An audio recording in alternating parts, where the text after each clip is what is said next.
এমন শ্রেণীর মানুষ আমরা দেখতে পাই যারা মানুষকে নির্বিচারে পিটায়, কোনো তর্ক করে না, ভালো মন্দ বোঝার চেষ্টা করে না, তদন্ত সাপেক্ষে নয়, এমনিতেই এরা কিন্তু এমনিতেই আল্লাহ রাসূল বলছেন যে এরা জাহান্নামে যাবেই, এদের বাঁচার কোনো পথঘাট নেই।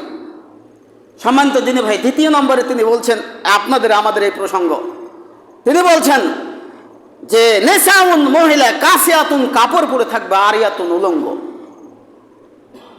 বলতে গেলে এখন তো দেখাই যায় যে বাবা কাপড় কিনে নিয়ে এসেছে, মা আবার পরিয়ে দিচ্ছে, তো বলছে যে আরেকটু পাতলা পাওনি, মানে কাপড় আরেকটু পাতলা লাগতো। এমনিতে কাপড়ের এপার থেকে ওপার সব কিছু দেখা যাচ্ছে। সম্মানিত দিনী ভাই, একটা জিনিস আপনাকে বললে আপনি বুঝতে পারবেন, রাসূল সাল্লাল্লাহু আলাইহি ওয়াসাল্লাম বলেছেন যে মানুষ মানে এত নিম্নে নামতে নামতে নামতে নামতে নিচে নেমে যাবে যে দিন দুপুরে পশু যেভাবে পশুর সাথে মিলে, প্রেক্ষাপট এমন দাঁড়াবে মানুষ মানুষের সাথে মিলে যাবে। এটা হারাজুনাত তাহারুজাল হেমারে, গাধা যেমন গাভীর সাথে মিলে, প্রাণী যেমন প্রাণীর সাথে মিলে লজ্জা বুঝে না, মানুষের এমন একটা প্রেক্ষাপট জাগবে মানুষের মধ্যে। তো এই প্রেক্ষাপট থেকে যারা বেঁচে থাকতে পারবে, নিজের লজ্জা স্থানকে হেফাজত করতে পারবে, কন্ট্রোল করতে পারবে, আল্লাহ রাসূল সাল্লাল্লাহু আলাইহি ওয়াসাল্লাম তাদের জন্য ঘোষণা দিচ্ছেন যে তাদের জন্য শুভ সংবাদ, তারা জান্নাত পাবে। তাদের জন্য আল্লাহ রাসূল সাল্লাল্লাহু আলাইহি ওয়াসাল্লাম জান্নাতের জিম্মাদারি গ্রহণ করলেন। সম্মানিত দিনী ভাই, সম্মানিত দিনী বোন, এই জন্য আমার উদাত্ত আহ্বান থাকবে, আপনি আপনাকে কন্ট্রোল অবশ্যই করবেন।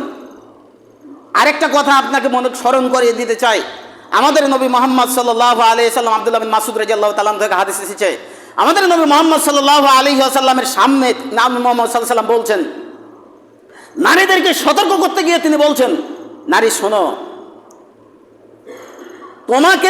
তোমাকে খুব কন্ট্রোলে করবে, এরপরেও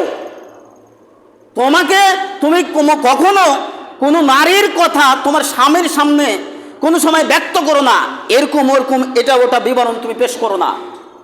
আর যদি তুমি পেশ করো, এভাবে তুমি যদি তোমার স্বামীর সামনে পেশ করো, এটা তো দেখা তো দূরের কথা, দেখতে পাইনি, খালি পেশ করার কথা বলছেন আল্লাহ নবী, যে পেশ করবা, তখন যদি পেশ করো তখন তোমার স্বামী তাকে তখন অন্তরের চক্ষু দিয়ে দেখবে, আর তাকে যখন ও যখন অন্তরের চক্ষু দিয়ে দেখবে, তখন এই অন্তরের চক্ষু দিয়ে দেখাটাও তাকে হারাম। আল্লাহ নবী মুহাম্মদ সাল্লাল্লাহু আলাইহি ওয়াসাল্লাম এভাবে ঘোষণা করলেন। সম্মানিত দিনী ভাই, ধারণা করবেন, ধারণা করা হারাম। আর নারী যদি রাস্তাঘাটে খোলামেলা চলে, তখন তো তাকে তো দেখতেই পাচ্ছে, তখন তো তাকে নিয়ে ধারণা করতেই পারে।